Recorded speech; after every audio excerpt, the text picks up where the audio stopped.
Coming up on Look Today, well, the town of Lake George will be upgrading the infrastructure of its wastewater lines. We've got details. Plus, students from BOCES are doing their part to fight the opioid pandemic. We've got a lot on that. And Chinese tourism leaders were shown around the Adirondack region by the Warren County Tourism Department. It's all ahead on Look Today.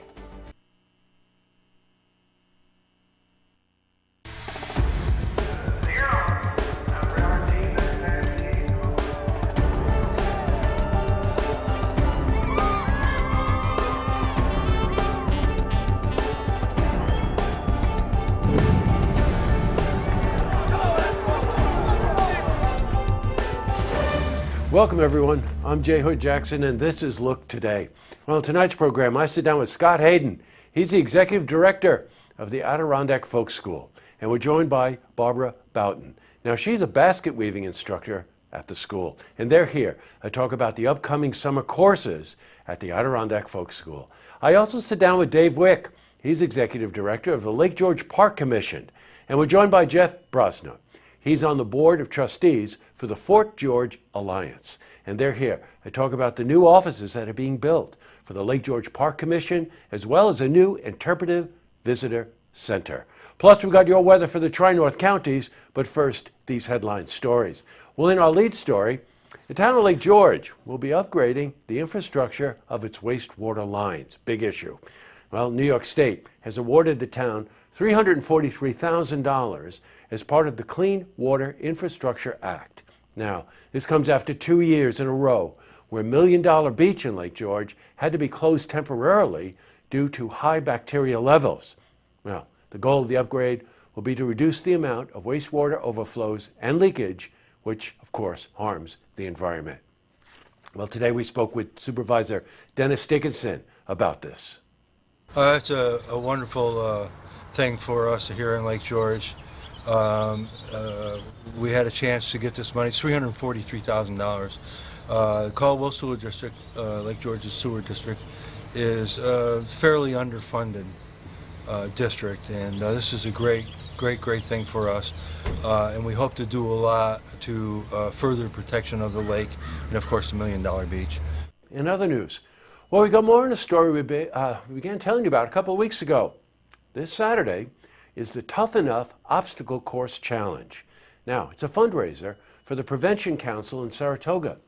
Students from BOCES have collaborated with the Prevention Council to help put on this event. And the students at the school are excited to take part as they see it impacting the fight to end opioid addiction. Now, we were at BOCES today and we spoke to Doug Cooper. He's a student from the Heavy Machinery program. Well, we've talked about it all year and we've been preparing. Everything we've learned is for this so we can, learn how to operate, and it's a great experience. We're learning a lot, how to do different things, and this course allows us to do a lot more than we can during the school year because there's actual project to do. It's a goal that we're meeting, and we're working for customers, so it's nice. We have a deadline, we have to get something done, so it's like a real life experience.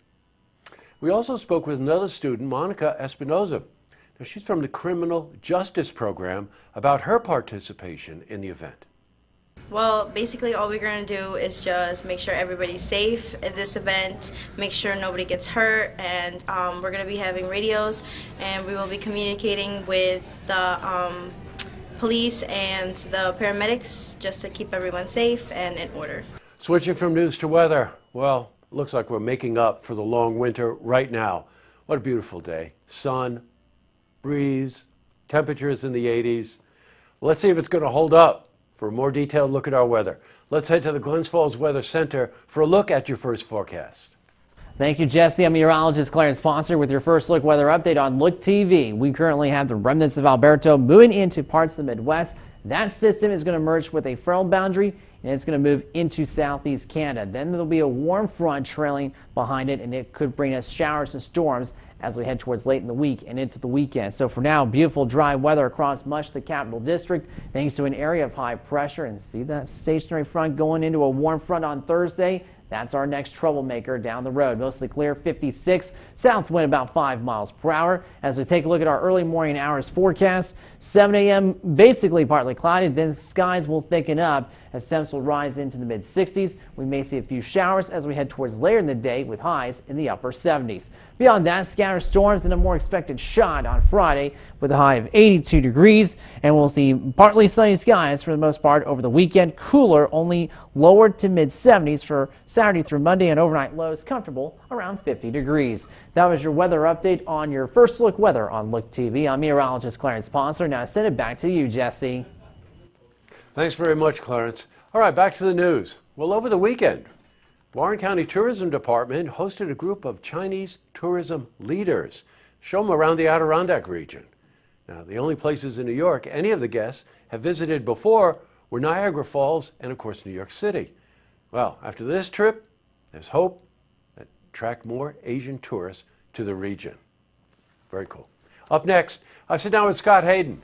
He's the executive director of the Adirondack Folk School, and we're joined by Barbara Boughton. She's a basket weaving instructor at the school, and they're here to talk about the upcoming summer and the courses at the Adirondack Folk School. I also sit down with Dave Wick. He's the executive director of the Lake George Park Commission, and we're joined by Jeff Brosna. He's on the board of trustees for the Fort George Alliance, and they're here to talk about the new offices being built for the Lake George Park Commission, as well as a new interpretive visitor center. But first, if you see news happening, you want to share a story idea. How about join us for an interview? Then give us a call on the hotline. The number is 798-8000. Well, that's all the time we have for this edition of Look Today. Unusual, look out for tonight. Alert, alert. Every once in a while, as you know, if I get a comment from a viewer, I think it's funny, I want to pass it on. This one's funny, but it's also rough. So if you're a Trump supporter, you have to cover your ears. You ready? And I quote, "At a recent rally, Orange Julius told the crowd that with the rating success of Roseanne, there was finally a show about people like us." Well, now that Roseanne has shown herself to be an ignorant racist, what does that mean? That's a little on the rough side, that one. Interpret it as you will. All right, tonight on Look TV, it's the Saratoga City Council meeting. And don't forget, tune in tomorrow night for the stories that matter to you. Good night, everyone.